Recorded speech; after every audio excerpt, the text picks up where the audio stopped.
पहले तो जानकी मैया ने जल्दी जल्दी में गौरा माता का भोजन किया था, लेकिन राम जी का दर्शन करने के बाद दोबारा जाती हैं और इस बार विधिवत भोजन करती हैं।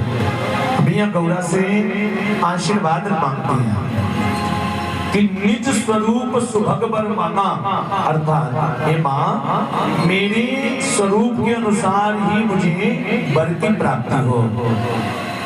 अब गौरा मैया भी बड़ी चक्कर में पड़ गई, बड़े संकट में गौरा मैया सोचने लगी कि जानकी जी तो इतनी गोरी हैं और राम जी सांवले हैं कि नहीं है? कहते हैं ना सांवले सरकार, राम जी सांवले हैं और जानकी मैया गोरी है। सो गौरा मैया भी सोचने लगी कि वरदान कैसे दूं? ये कह रही है कि निज स्वरूप सुभगवर माना, मेरे रूप के अनुसार मुझे वर मिले। सो ये कैसे संभव है? आज पूजन करके जब चलने लगी तब गौरा मैया ने आशीर्वाद दिया है कि सुन सिया सत्या आशीष हमारी, सुन सिया सत्या आशीष हमारी, सुन सिया सत्या, सुन सिया आशीष हमारी, पूजहि पद का आना तुम्हारी, पूजहि पद का आना तुम्हारी, श्री राम जय राम जय जय राम, श्री राम जय राम जय राम, बोल वृंदावन बिहारी लाल की जय। आज मैया ने आशीर्वाद दिया कि पूजा ही मनोकामना तुम्हारी। आशीर्वाद लेकर के मैया जाने के वापस जनकपुर में पहुंची, अपने महल में पहुंची। इधर आज स्वयंवर का अंतिम दिवस है।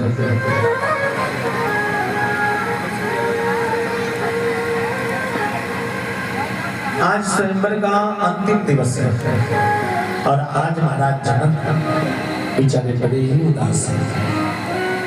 मन में सोच रहे हैं, रुदन कर रहे हैं, रो रहे हैं, पर सोच रहे हैं कि जब 364 दिनों में कोई राजकुमार इस धनुष को हिला तक नहीं पाया तो आज एक दिन में कौन सा कोई चमत्कार होने वाला है। निराश हो गए कि लगता है अब इस धनुष को कोई उठाने वाला इस पृथ्वी पे कोई राजा नहीं बचा है। मन में विचार कर रहे हैं कि मेरी वजह से लगता है कि मेरी जानकी मेरी वजह से कुंवारी हो जाएगी। और ध्यान दीजिए आप लोग, भंडारा तैयार हो गया है, भंडारा के हरिहर हो गए बा। जो भी घर परिवार के और मित्रगण लोग आए हैं बाहर से, आप लोग जाकर के भंडारा पा लीजिए। भंडारा एकदम चकाचक तैयार हो गया बा। साधु बाबा की तरफ से आदेश आयल कि हरिहर हो गया बा, भेज दी महाराज जी। बोल वृंदावन बिहारी लाल की जय। आज महाराज जनक बेचारे रो रहे हैं और मन में सोच रहे हैं कि लगता है कि मेरी वजह से मेरी बेटी मेरी कन्या कुंवारी रह जाएगी।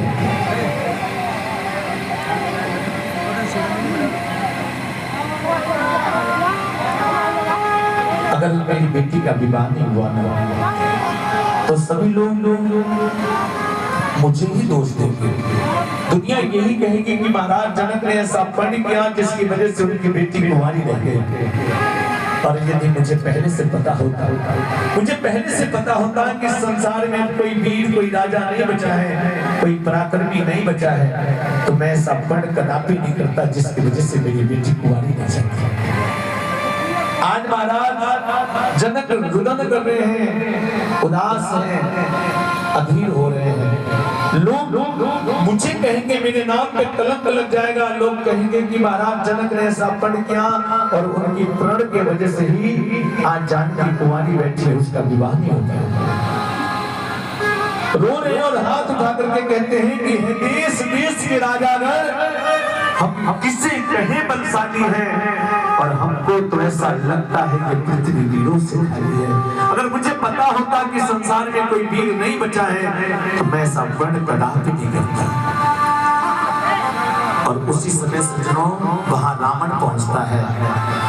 रावण ने जाकर के महाराज जनक से कहा कि महाराज जनक, आपने मुझे इस स्वयंवर के योग्य नहीं समझा।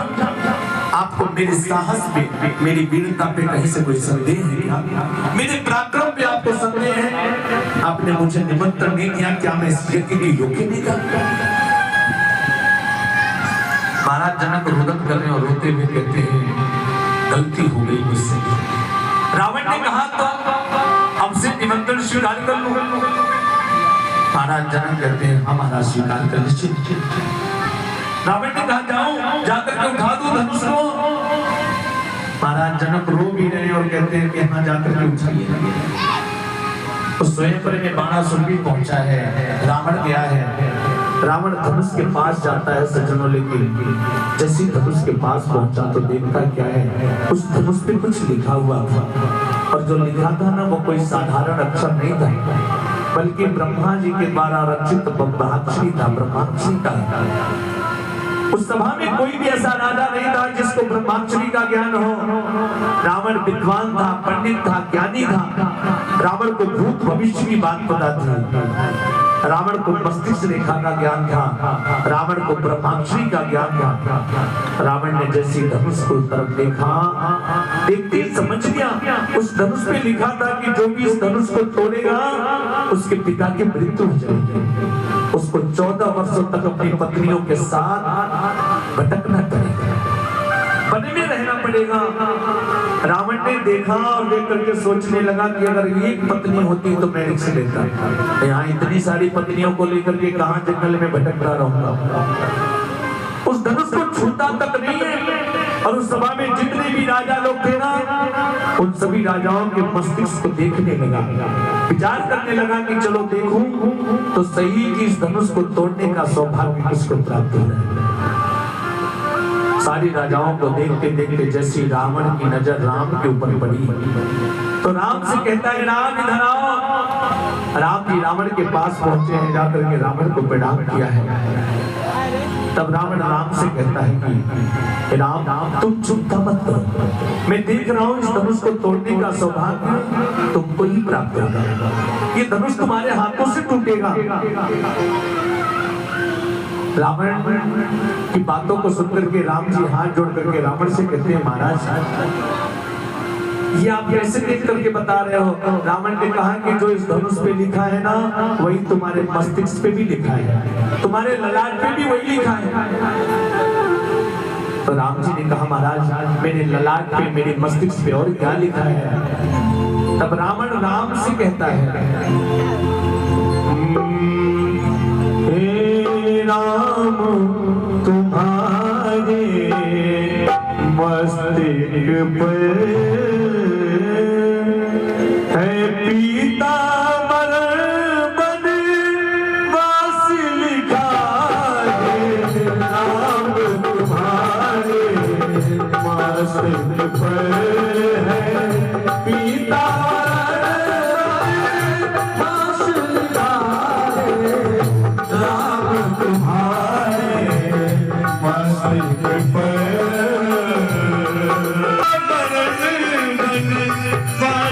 लिखा है। राम तुम्हारे मस्तक पर है पीताम्बर बनवास लिखा। तब राम जी ने कहा कि और क्या लिखा है मेरे मस्तिष्क पे?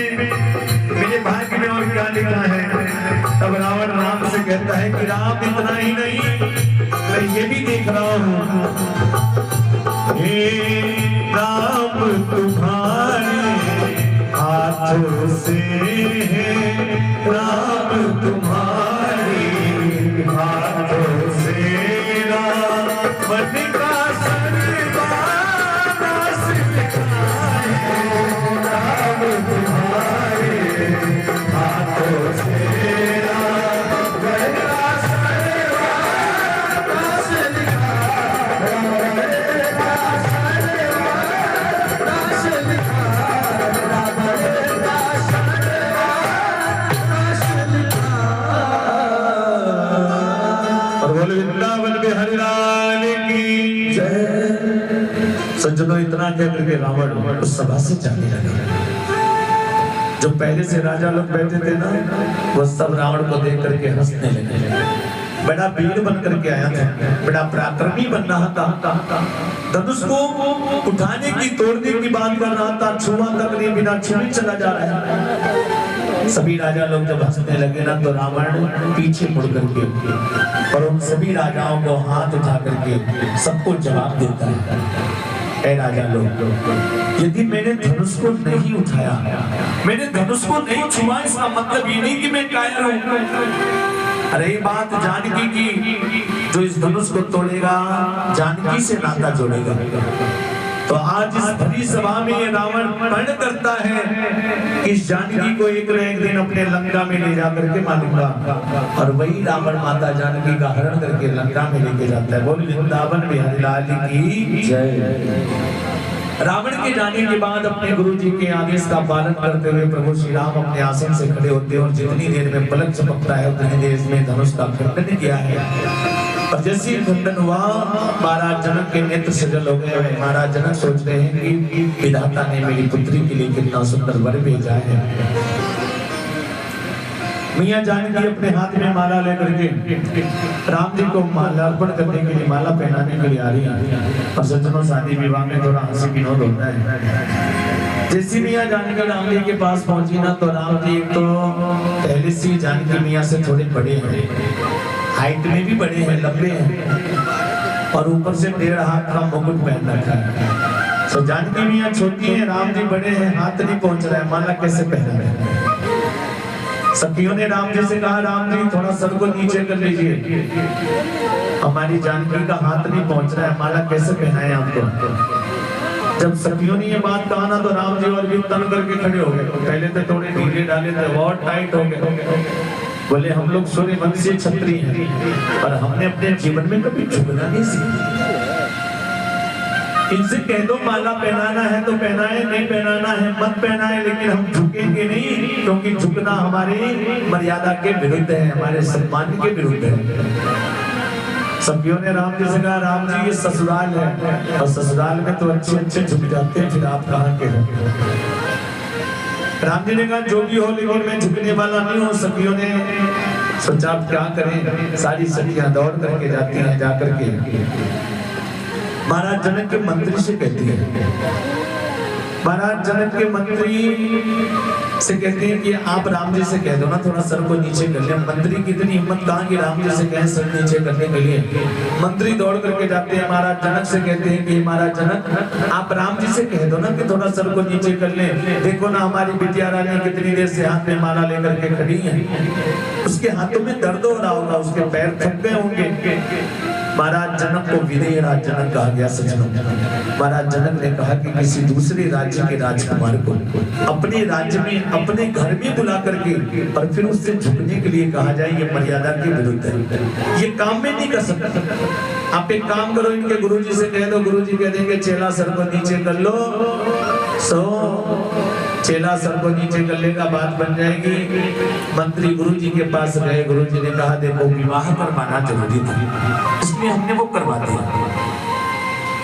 अब ये शादी विवाह में हम साधु संतों का क्या काम, आप जानो, आपका काम हमें बीच में मत करो। मंत्री बेचारे निराश होकर के पुनः वापस आकर के अपने आसन पे बैठ गए। इतने में घंटे भर का समय व्यतीत हो गया। इधर सखियों ने देखा कि कोई भी उपाय काम नहीं कर रहा है। तो दौड़ करके गई लक्ष्मण जी के पास, क्योंकि लक्ष्मण जी संभाले हैं ना, लक्ष्मण जी के पास जाती है, लक्ष्मण जी से कहती है कि आप अपने भैया से कह दो ना कि थोड़ा सर को नीचे कीजिए। आप विचार करिए कि जिस लक्ष्मण की लक्ष्य ही प्रभु श्री राम के चरण है, वो लक्ष्मण अपने बड़े भाई राम को आदेश कैसे दे सकते हैं कि भैया सर नीचे कीजिए। लेकिन लक्ष्मण जी के मन में एक विचार हुआ। लक्ष्मण जी तुरंत अपने आसन से उठे, दौड़ते हुए गए, जाकर के राम जी के चरणों में साष्टांग लौट करके प्रणाम करने लगे। और जैसे लौट करके प्रणाम किया ना, तो राम जी माला वाला सब भूल गए, तुरंत नीचे झुके अपने भाई को उठाने के लिए। और जितने नीचे झुके इतनी में मैया जानकी ने राम जी को माला पहना दिया। बोल वृंदावन बिहारी लाल की जय। और श्री रघुवर कमल नयन को पहनाओ जय माला, पहनाओ जय माला। श्री रघुवर कमल नयन को पहनाओ जय माला।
जानकी का विवाह प्राण पर श्री राम जी के साथ में हुआ।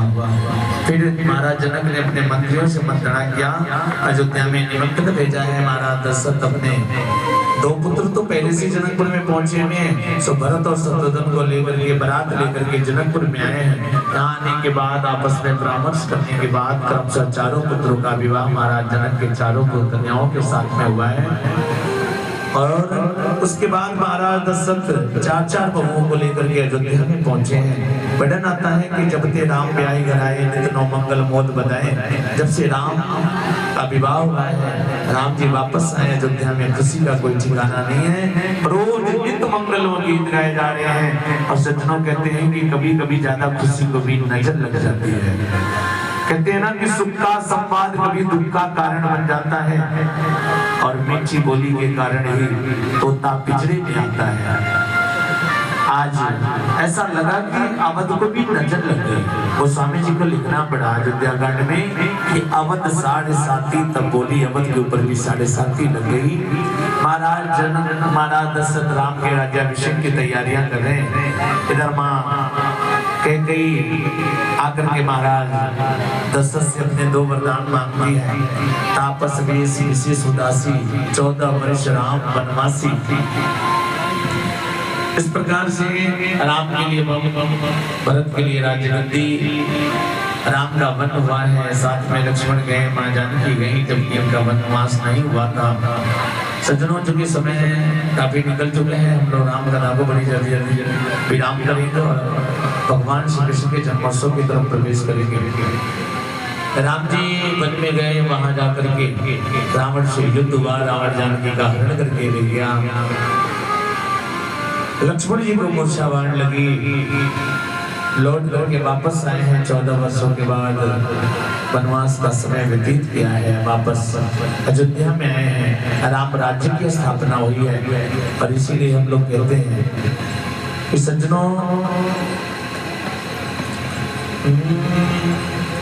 हर मात पिता बेटा मांगे, बेटा मांगे। किसकी तरह? बेटा किसकी तरह होना चाहिए? अच्छा, इस टाइम पे भी सही बोल गई। मां की ममता मां से मांगे, मुझे पुत्र मिले, मुझे पुत्र मिले सरवन की तरह। अभी मांगे देवर लक्ष्मण की तरह, अभी मांगे देवर लक्ष्मण की तरह।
पूछिए किसकी तरह? देखिए, मुझे पता है कि बहुत सारे लोगों को पता है।